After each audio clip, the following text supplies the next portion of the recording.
Brand ini udah ada sejak 1875 dan di tahun 2024 ini dikabarkan bangkrut serta didepak dari jajaran bursa saham Jepang setelah terdaftar selama 74 tahun. Padahal produk-produknya ini laku di pasaran dan memang terkenal akan kualitas yang bagus, tapi kok bisa sampai bangkrut dan ngejualin bisnis-bisnisnya ke brand sebelah. Pastiin lo tonton sampai habis monolog kali ini.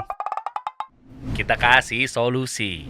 Kita sama-sama tahu ya bahwa negara Jepang itu punya dedikasi yang tinggi dalam pekerjaannya. Disiplin dan berkomitmen kuat juga jadi salah satu work culture yang udah turun-temurun ada di negara matahari terbit ini. Makanya banyak lahir brand-brand dengan produk yang standar kualitasnya tinggi dan menjadi panutan atau contoh untuk negara lain. Soalnya mereka emang mikirin banget gimana inovasi yang mereka bikin bisa bermanfaat buat konsumennya. Nah, hari ini gue mau bedah brand Toshiba. Dan siapa sih yang gak kenal sama Toshiba? Brand yang established puluhan tahun lalu ini lahir di Jepang dan udah ngasilin inovasi produk kayak DVD, laptop, mesin cuci, TV, hard disk, AC, kulkas, dan masih banyak elektronik lainnya. Sebenarnya nama awal Toshiba ini bukan apa yang kita kenal sekarang. Toshiba merupakan perusahaan merger dari Tanaka Engineering Works dengan Tokyo Denki, dua perusahaan yang berfokus di bidang engineering dan elektronik. Perlu diingat bahwa elektronik pada masa itu di tahun 1900-an awal masih berupa barang sederhana dan belum bentuk final seperti lampu bohlam, mesin generator, mesin turbin, dan lainnya. Singkat cerita, tahap merger ini dilakukan years and years after that, tepatnya di tahun 1939.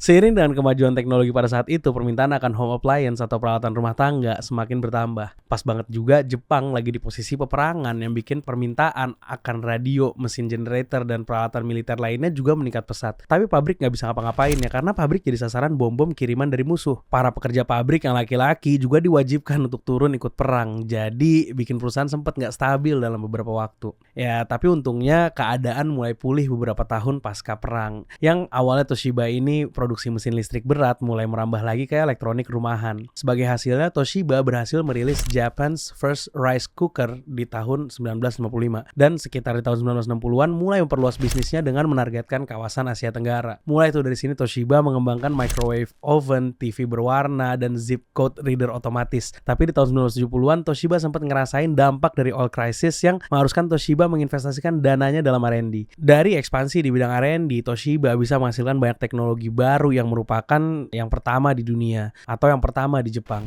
And the first Japanese word processor atau GW10, terus lampu bohlam fluorescent bentuk bola pertama dunia Neoball, ada juga the world's first laptop PC the T1100 sampai world's first DVD player SD3000. Lebih lengkapnya lo bisa lihat full listnya di website ini, soalnya memang banyak banget inovasi yang Toshiba bikin. Perkembangan brand Toshiba yang pesat tahun 90-an sampai sekarang nggak lepas dari beberapa masalah dan hambatannya. Dari mulai financial problem, corporate government issue, kena dampak bencana nuklir Fukushima di tahun 2011, sampai soal accounting fraud yang berdampak pada Toshiba di hari ini. Jadi gini ceritanya, di tahun 2006, Toshiba yang lagi bingung karena banyak brand kompetitor yang hadir menawarkan produk dengan harga yang lebih murah muncul di pasaran dan membuat sedikit kekhawatiran perusahaan. Akhirnya memutuskan untuk terjun ke bisnis nuklir. Toshiba lantas membeli Westinghouse Electric Corporation, perusahaan pembangkit listrik tenaga nuklir terbesar di Amerika Serikat. Purpose dari bisnis nuklir ini untuk Toshiba adalah untuk provides energy industry solutions. Mereka punya harapan tinggi terhadap pembangkit listrik generasi baru yang lebih aman, lebih kecil, dan lebih murah. Namun sayangnya Toshiba diliputi oleh pembengkakan biaya dan masalah teknis lainnya seperti konflik dengan kontraktor dan regulasi yang bertentangan yang membuat proyek-proyek tersebut tertunda selama bertahun-tahun.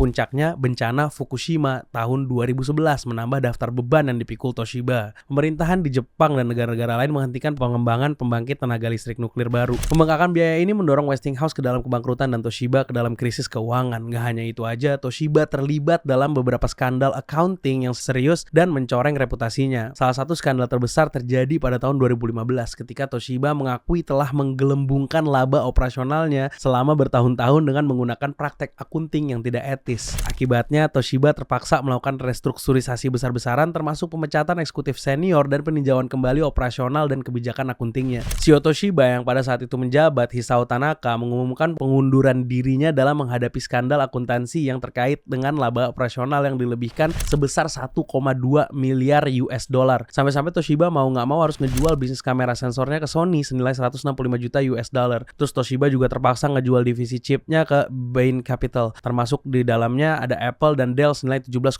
miliar US dollar. Nggak hanya berdampak buat perusahaan aja, skandal ini juga sedikit menodai citra pemerintahan Jepang yang khususnya di pemerintahan yang dipimpin oleh Perdana Menteri Shinzo Abe yang pada saat itu udah berusaha selama 18 tahun berfokus pada peningkatan tata kelola perusahaan dalam upaya untuk menghidupkan kembali ekonomi Jepang dan menarik lebih banyak investor asing. Dugaan lainnya yang menyebabkan jatuhnya perusahaan raksasa asal Jepang ini adalah terkait tata kelola dan cara pengambilan keputusan oleh para pemegang saham. Hasil dari investigasi yang dilakukan di tahun 2020, Toshiba diduga kuat telah berkolusi dengan Kementerian Perdagangan Jepang. Disebutkan jika kementerian itu telah memanfaatkan Toshiba sebagai aset strategis negara untuk menekan berbagai kepentingan investor asing. Nah, dari 2023 akhir ini, Toshiba resmi dinyatakan bangkrut dan dihapus dari bursa saham Tokyo setelah terdaftar selama 74 tahun di sana. Hal ini pun berdampak terhadap antusias pembelian saham disertai dengan masa depan Toshiba yang semakin gak jelas. Dilansir dari Reuters, Toshiba pada akhirnya dibeli oleh salah satu investor domestik yang dipimpin Japan Industrial Partners atau JIP. JIP sendiri merupakan sebuah perusahaan ekuitas swasta asal Jepang. Di dalamnya termasuk ada Chubu Electric Power atau perusahaan utilitas, Orix perusahaan jasa keuangan, dan juga ROM produsen chip. Well, dari kejadian ini kita belajar bahwa work ethics yang bagus dan disiplin tapi kalau nggak dibarengi dengan kejujuran akan sia-sia hasilnya. Empire yang udah dibangun puluhan tahun bisa hancur kalau core value dari perusahaan nggak diimplementasikan dengan baik oleh seluruh karyawannya. And a lot of lesson we can learn from this case. Pertama, pentingnya manajemen keuangan. Toshiba di sini seringkali gagal dalam mengelola keuangan yang menyebabkan masalah keuangan dan hilangnya kepercayaan investor. Kedua, menjaga nama baik dan reputasi perusahaan. Skandal perusahaan dapat berdampak buruk pada reputasi perusahaan. Di kasus ini, Toshiba kehilangan kepercayaan investor dan pelanggannya karena skandal-skandal yang terjadi pada perusahaannya. Terakhir, inovasi dan R&D. Market terus berubah dan perusahaan harus beradaptasi dengan perubahan ini agar tetap kompetitif. Toshiba tidak dapat beradaptasi dengan perubahan di pasar elektronik yang menyebabkan kehilangan pangsa pasar. Gue pribadi ngerasa kasihan sih untuk brand yang satu ini. Banyak dari pekerjaannya akhirnya kehilangan pekerjaan, padahal mereka itu nggak semua kesalahan mereka. Ya semoga aja banyak dari perusahaan bisa belajar dari kasus ini ya. Nah, lo sendiri pernah nggak pakai salah satu produk Toshiba? Tanggapan lo apa akan kasus yang menimpa Toshiba ini? Tulis ya di kolom komen.